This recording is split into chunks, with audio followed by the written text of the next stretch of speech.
Assalamualaikum warahmatullahi wabarakatuh. Selamat datang kembali. Terima kasih sudah berkunjung. Kali ini saya akan membawakan sebuah kisah tentang Hotel Angker. Tanpa berbasa-basi, kita mulai ceritanya. Malam itu hujan turun dengan deras. Jalanan kota kecil itu diselimuti kabut tebal, menyisakan hanya sorotan lampu jalan yang redup. Seorang pria bernama Arman, seorang pegawai proyek, tiba di sebuah hotel tua di pinggiran kota. Hotel itu tampak sunyi, hampir menyeramkan. Tapi Arman tak punya pilihan. Pekerjaan memaksanya untuk tetap di sana. Arman melangkah ke dalam lobi hotel, disambut oleh seorang resepsionis tua yang berbicara dengan suara pelan, hampir berbisik.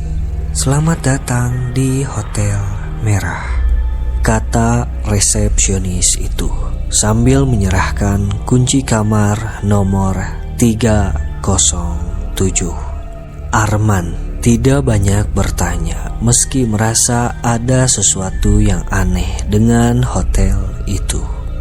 Bau lembab, lampu yang berkedip, dan kesunyian yang tidak wajar, semua terasa janggal. Tapi sekali lagi, dia hanya ingin tidur setelah perjalanan panjang.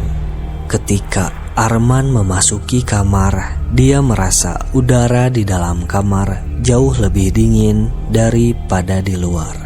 Dia mencoba menyalakan pemanas, tapi tidak berfungsi. Dan sebuah cermin besar tergantung di dinding, tepat menghadap tempat tidur.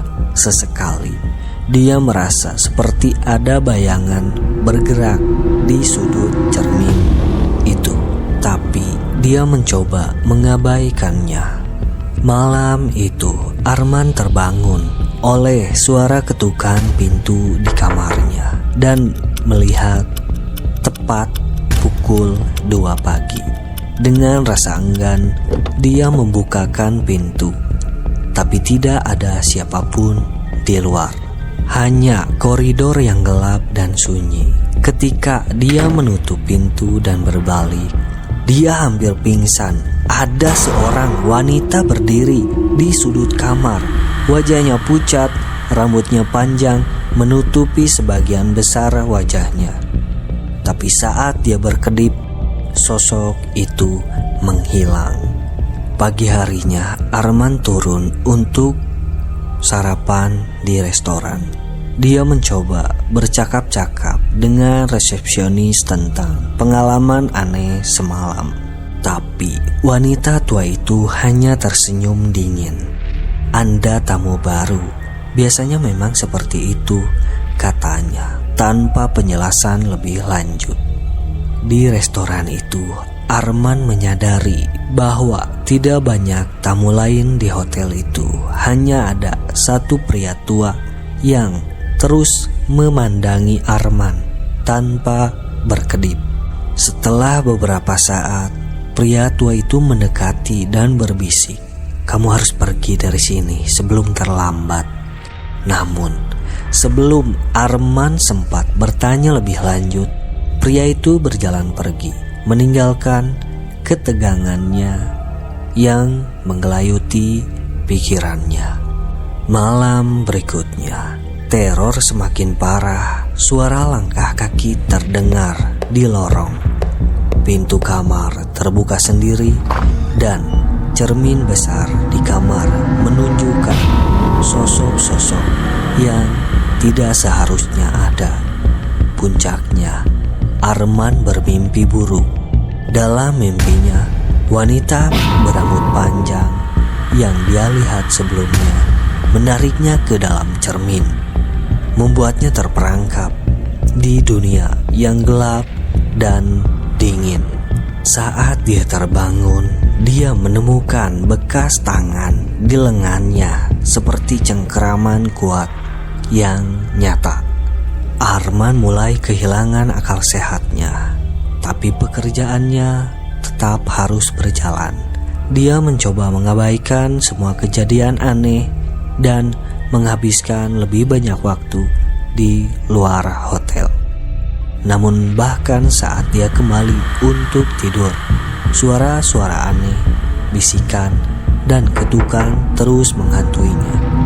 Dia juga mulai melihat bayangan wanita itu di tempat-tempat lain, di lorong kantor, di balik jendela, di dalam mobil, bahkan di depan layar ponselnya sendiri.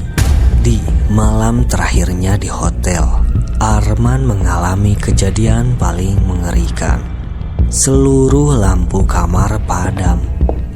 Dia mendengar suara langkah berat mendekati tempat tidurnya. Lalu suara berbisik terdengar dari seluruh penjuru kamar. "Kau tidak akan pergi." Cermin besar di kamar mulai retak, dan dari retakan itu muncul tangan-tangan pucat yang mencoba meraih Arman. Dia menjerit ketakutan dan melarikan diri dari kamar.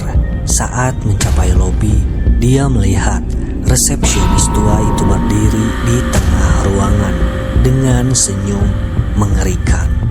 "Kau akan kembali," kata wanita tua itu. Pagi harinya, Arman memutuskan untuk pergi. Dia memesan hotel lain yang lebih modern dan nyaman. Meski dihantui rasa takut, dia berhasil menyelesaikan pekerjaannya di kota itu. Namun sampai hari terakhir di kota, dia merasa seperti diawasi. Setelah menyelesaikan proyeknya, Arman pulang ke kotanya. Namun beberapa minggu kemudian, dia menerima surat tanpa pengirim. Di dalamnya hanya ada satu kalimat, "Kau akan kembali ke Hotel Merah." Cerita pun selesai. Terima kasih yang sudah menonton. Semoga kalian sehat selalu dan senantiasa berada dalam lindungan Allah Subhanahu wa Ta'ala.